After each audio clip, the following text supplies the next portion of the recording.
Fusion of gametes is known as fertilization. After fertilization, zygote will be formed.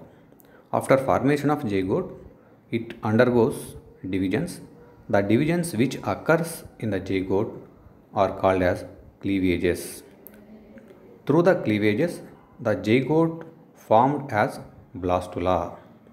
Blastula having blastocele. This is the identification characteristic of blastula stage of the embryonic development. This blastula undergoes the process of gastrulation. Through gastrulation, blastula transformed into gastrula.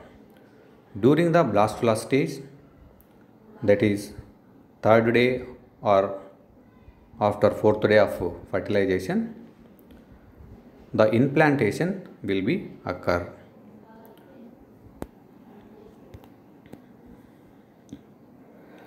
Later stage of blastula development in the cell. In the blastula arrange themselves in two layers, the inner cell mass and outer layer called the tropoblast. The inner cell mass will go on to formation of embryo.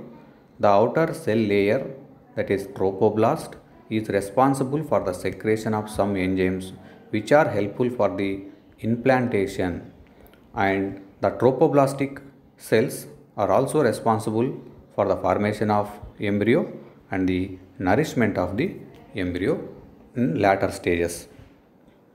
Transformation of blastula into gastrula is called as gastrulation.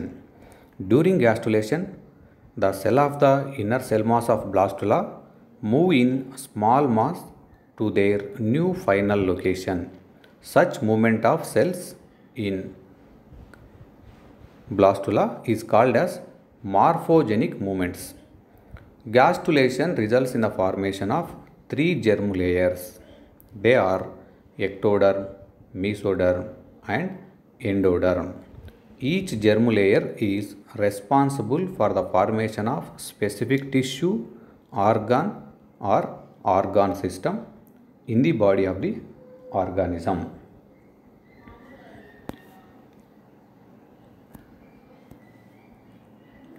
After the completion of gastrulation, the embryo enter into organogenesis process. In this process, ectoderm, mesoderm and endoderm are converted into some internal organ system of the body. This process takes place between about 3rd week to 8th week of the embryonic development. At the end of this period, the embryo is referred as fetus. జీవుల పిండాభివృద్ధి దశలో బ్లాస్టులా దశలో ఇన్ప్లాంటేషన్ లేదా పిండ ప్రతిస్థాపన అన్నది జరుగుతుంది. పిండ ప్రతిస్థాపన తర్వాత బ్లాస్టులా అన్నది గాస్టులా రూపంలోకి మార్చబడుతుంది through గ్యాస్టులేషన్.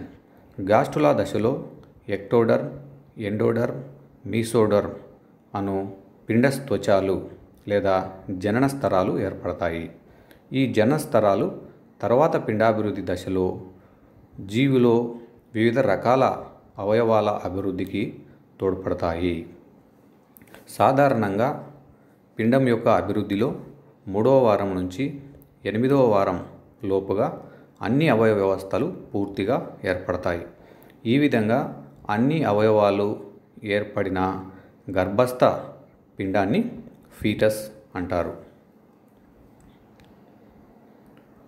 So in this picture we can clearly observe the different germ layers, ectoderm, mesoderm and endoderm, their derivatives. The first germ layer is ectoderm, బహిస్త్వచము. Ectoderm having 3 regions.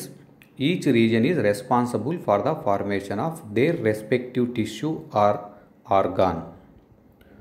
The first region of ectoderm is somatic ectoderm, second region is neural ectoderm and third one is neural crest. Somatic ectoderm. Somatic ectoderm is responsible for the formation of epidermis and its derivatives like epidermal glands, hairs, nails, hooves, horns, and cutaneous sense organs, olfactory organs, lateral sense organ system, eye lens, and anterior lobe of the pituitary gland. The second region of ectoderm is neural ectoderm. This is responsible for the formation of central and peripheral nervous system, retina and posterior pituitary lobe. The third region of ectoderm is responsible for the formation of branchial skeleton, nervous ganglia and sensory nerves, adrenal medulla and chromatophores, which are responsible for the coloration of the skin in some organisms. So by totally the ectoderm will forms the different tissues and organs like epidermis, epidermal derivatives, nervous system, medulla of adrenal gland, posterior and intermediate lobes of pituitary, pineal gland, eye conjunctiva, cornea, lens, retina, internal ear, nasal and olfactory epithelia, enamel of teeth, epithelium of foregut and hindgut, some glands like sweat glands, oil glands or sebaceous glands, mammary glands, salivary glands and lacrimal glands. So these are the different derivatives of the ectoderm in the later development of the embryo. Second germ layer is mesoderm. Mesoderm is also having three regions. They are epimere, mesomere and hypomere. Epimere is responsible for the formation of dermis of the skin, vertebral column, myotomes, skeletal muscles and appendicular skeleton.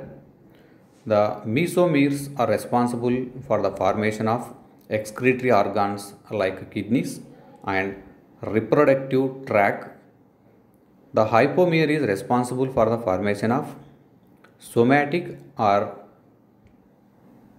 parietal layers, splanchnic layer, visceral layer, heart, blood, vessels and cells, gonads, spleen, visceral muscles or smooth muscles, and the hypomere is also responsible for the formation of coelom or body cavity.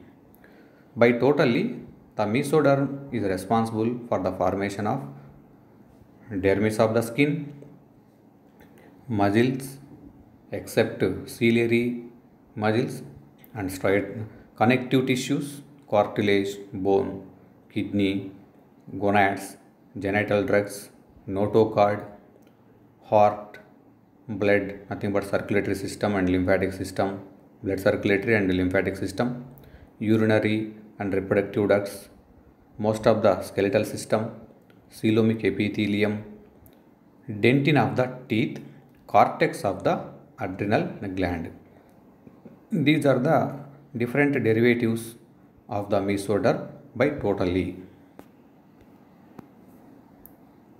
The third germ layer of embryo is endoderm. Endoderm is responsible for the formation of different tissues and organs like epithelial lining of gastrointestinal and respiratory tracts, some digestive glands like pancreas, liver, gastric glands, intestinal glands. It is also responsible for the formation of some endocrine glands like thyroid, parathyroid, thymus and larger portion of the prostate gland also. The epithelial lining of tympanic cavity, tympanic antrum and auditory tube of the ear, lining of the middle ear trachea, bronchi and lungs, the epithelial lining of the urinary bladder and urethra. So these are the different derivatives which are formed from the endoderm of the germ layer, endoderm of the germ layers. So this process is known as organogenesis or differentiation. Through this process, the germ layers are responsible for the formation of different organs, organ systems in the body of the organisms.